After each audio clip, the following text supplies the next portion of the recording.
So, Yong, yeah, got a chance to play Assassin's Creed Shadows.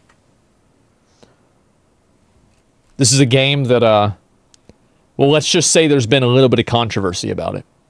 He played 4 hours. So there's a lot riding on Assassin's Creed Shadows right now. Yeah, if you've been keeping like up with Ubisoft, company. you know that the company is in a lot of trouble. Yeah. A bunch of their projects got delayed. We've got situations like the layoffs and the studio shutdowns, their major releases not meeting sales expectations. They are hoping that Assassin's Creed Shadows will kind of bring them back. This needs to be a blowout. The rut. So I was very curious to play the title. I was able to get 4 hours. Do you want to hear another game that got delayed because of the quality and they had to take extra time to make sure that it was good before it was released? Suicide Squad Justice League. Hands-on with it, and in this video I'll be sharing my thoughts. I do think that this game is gonna sell relatively well. 4 to 6 million usually tends to sell well, and with the Japan setting, this is definitely a game that's gaining a lot of traction. Now, whether I think this game will be the one that pushes Assassin's Creed to the next level, that will break away from Ubisoft's... I'm just looking at the stairs.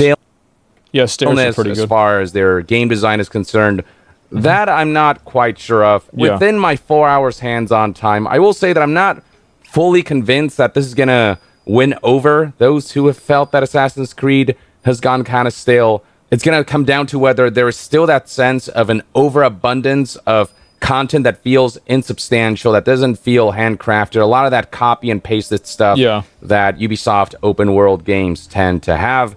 As far well, that's a problem that a lot of games have now, is they introduce too much scope into the game and they don't give you a very... Like, it's better to give somebody a narrow slice of a really good type of content rather than trying to get them to accept, you know, some like everything game, basically. The story and narrative are concerned, nothing shown in this demo really grabbed me. In some part to do with just how stiff some of the animations look during cutscenes, and the presentation is just, when I look at what, say, like Ghost of Tsushima did, in comparison, this just feels like a bit of a step down, but maybe the narrative will hook me as the rest of the game goes along. But so far... Let's get this straight. So you don't like the way the characters look, you don't like the graphics, you think the combat's probably mediocre, the game's mired in controversy, but somehow the storyline is going to be what's good. I've seen less cope from QAnon posts. I just didn't have that narrative hook, which for me is an important part of any campaign-driven single-player experience. Be honest. And there's just a bit of awkwardness to some of the dialogue and the writing that don't lend themselves to natural-feeling conversations, that don't allow me to feel fully immersed. People that make games that focus on superficial, meaningless things like representation or whatever, these are not people who care about crafting a good story, and they don't care about crafting an experience that's meaningful. They don't care about telling a good story, they care about telling their story. So everything that these people are going to make is going to be garbage.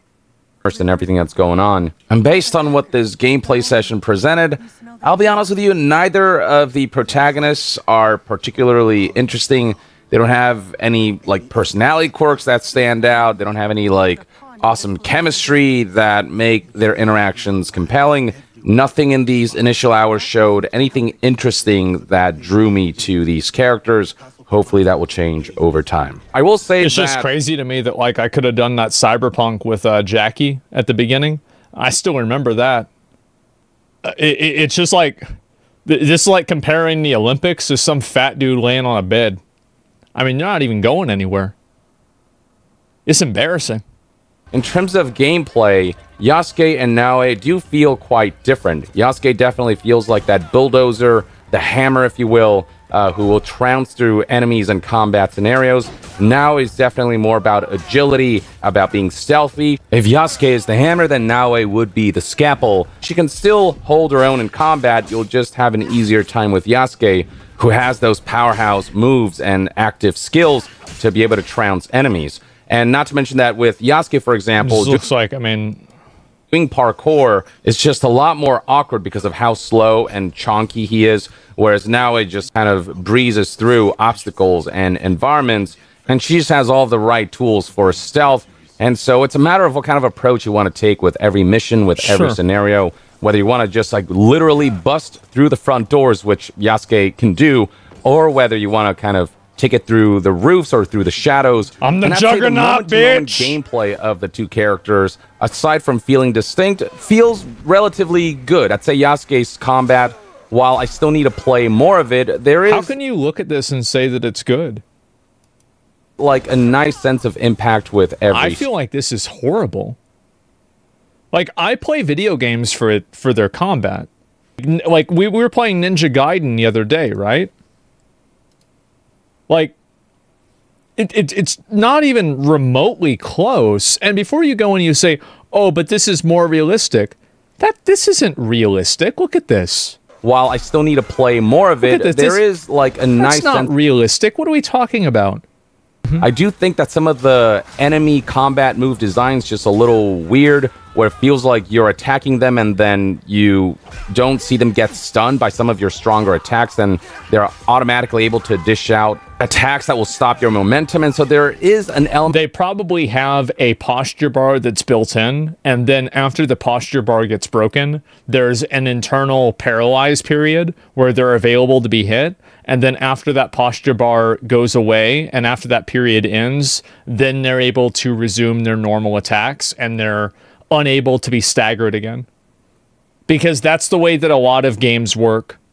Of that kind of disrupted the flow. Combat can feel good when it's flowing well, but then there are other times where just that bit of jankiness comes in, where it feels like it's just not the most refined combat system.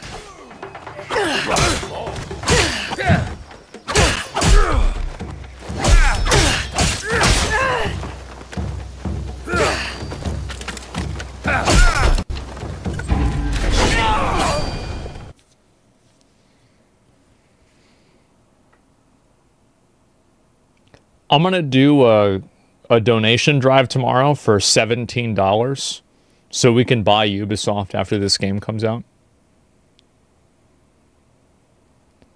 And so I mean, it's $17, so that way I can use the extra $7 left over to buy one item at McDonald's.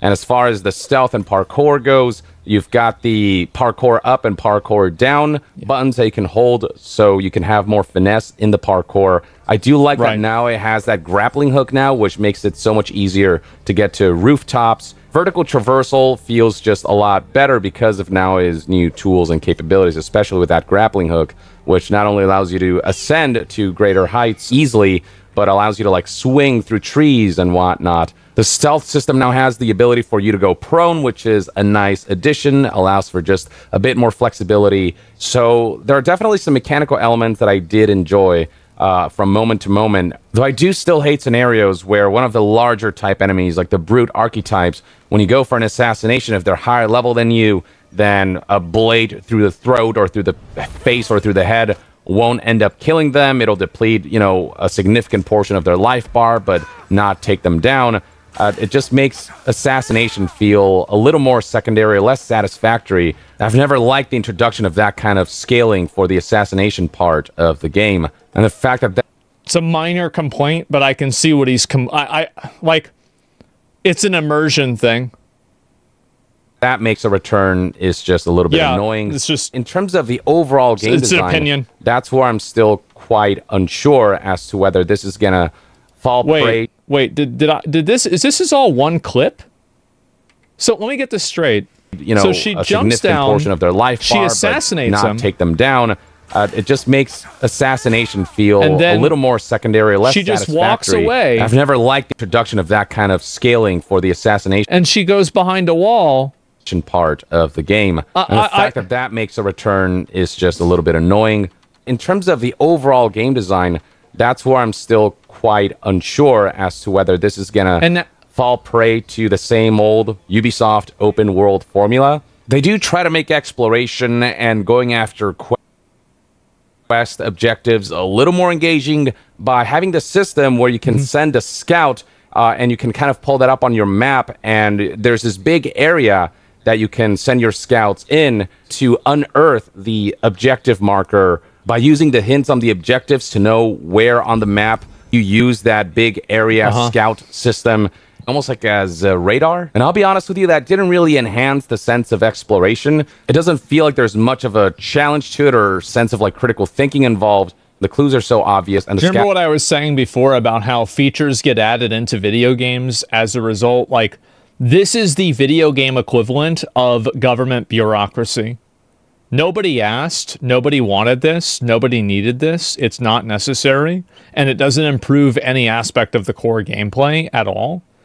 It just is this feature that's now added into the game. Like, I really think that, and you think about this game, right? I mean, this is a $100 million plus game. This is a 9-figure game. What is going on? I think that being, and this is true, like, how many of you guys have done something creative, like editing or writing or something like that? I've always viewed that true expertise isn't knowing where to begin, it's knowing when to stop. And I feel like these people just keep adding in functionalities that nobody needs this. No, this is too much.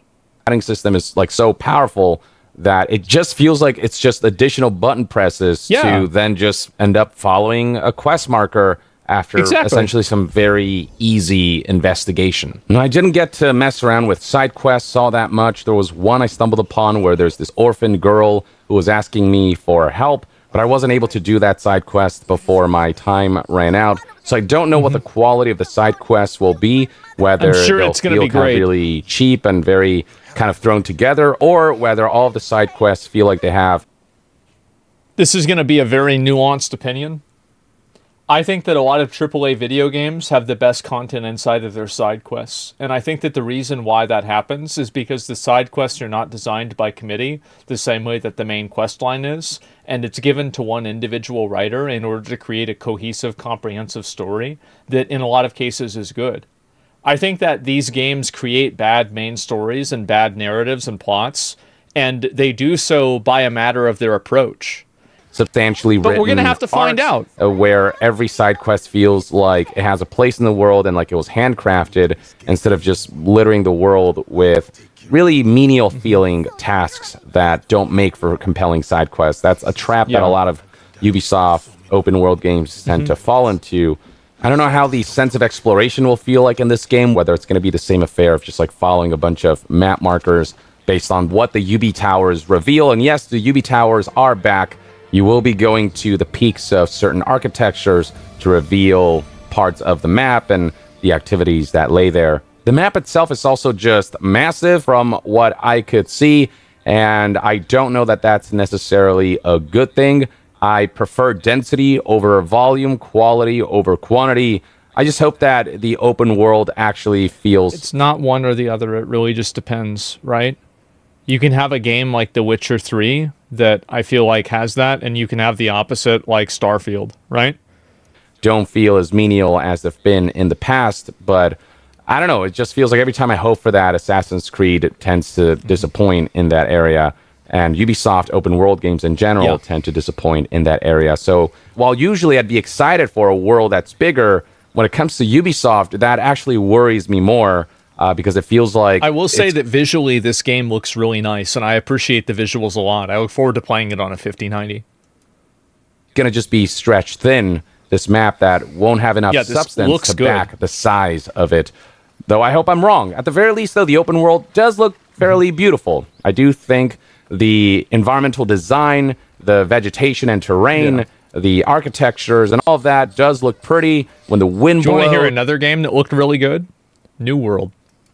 You can see the foliage just kind of swaying about as you ride your horse through Japan, and all of that does look very pretty, so it's nice to just kind of take the environment in. But I just hope that there's actually stuff to do in the environment that isn't boring, and that all feels kind of interesting and has some sense of intrigue, and it feels like you want to actually partake in them instead of feeling like a chore. I also need more time to feel out the progression system of this game. It's kind of how, you know, recent Assassin's Creed games have worked, where you level up or you gain essentially like...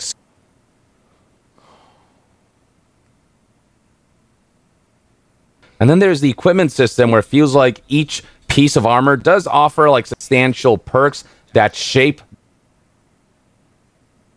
Those are cool. Credit where credit's due.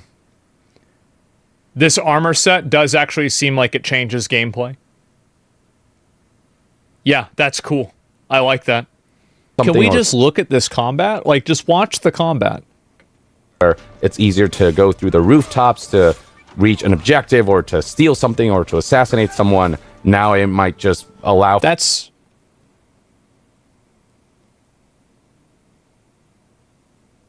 You're Jade. That's Assassin's... It's... I think this is... There's no excuse for this. Chinese gacha games blow this out of the water. How is this happening? Line is, if you like modern Assassin's Creed, this is just more of that with some refinements, the combat and the parkour system and stealth. I think the moment-to-moment gameplay already does feel better than the previous entry, Valhalla. But moment-to-moment gameplay is one thing, and then there's like what's around the moment-to-moment gameplay, the activities that you partake in, the level design, just the pacing and flow of the open world and the main campaign, all of those things I've still yet to see how that will pan out in the final game. But I don't know. Part of me feels like this is going to be yet another scenario of like the game just being too big for its own good. There's such a thing as less is more, and that's a lesson that I think Ubisoft just doesn't seem to want to learn, and that's something that's afflicted a lot of, I think, Assassin's Creed games. The formula still feels similar enough to previous modern Assassin's Creed games where I'm not entirely sure that by the time I actually play the full game, this is going to convince me that the Assassin's Creed formula has, you know, really tried to evolve and really get more creative. Aside from some tense combat and stealth scenarios, I don't think this is going to be the game that will convert you to this style of Assassin's Creed if it's something that you haven't enjoyed. The setting is cool and well realized, but the story and the characters and the scenarios not hooking me means that if the activities do end up being a chore... Tencent's got to buy them out, man. They gotta sort this out. Something needs to change. Like, by the way, like, I don't care if the old Assassin's Creed games didn't play this well. I don't give a fuck. If you have Chinese gacha games coming out that blow you out of the fucking water, you got to adapt to the market. The fact is that now, like, you have so many games that are coming out that have insanely great combat. This is pathetic. It's not 2017 anymore. It's just it's fucking embarrassing. Like, really, I don't even know how we even talking about this. I don't know if I can still say it's going to be a 7 or an 8. Like, you have Prince of Persia, the Sands of Time come out. Or the new one, Lost Crown come out. Blew this completely out of the water. Different style, of course, obviously, but it's just way better. Like, every mediocre Unreal 5 engine Souls-like cash grab is better than this. No, it's not? Okay. All right. All right, we're going to find out. Oh, we're going to find out. We're going to find out. Look. People might not believe it. I'm going to link you guys a video. Give it a like. Yeah, compare Ghost of Tsushima to this. I'm going to play it. I'm going to play it before the Ghost of Yotok comes out, so I'm ready for the next game. That's it.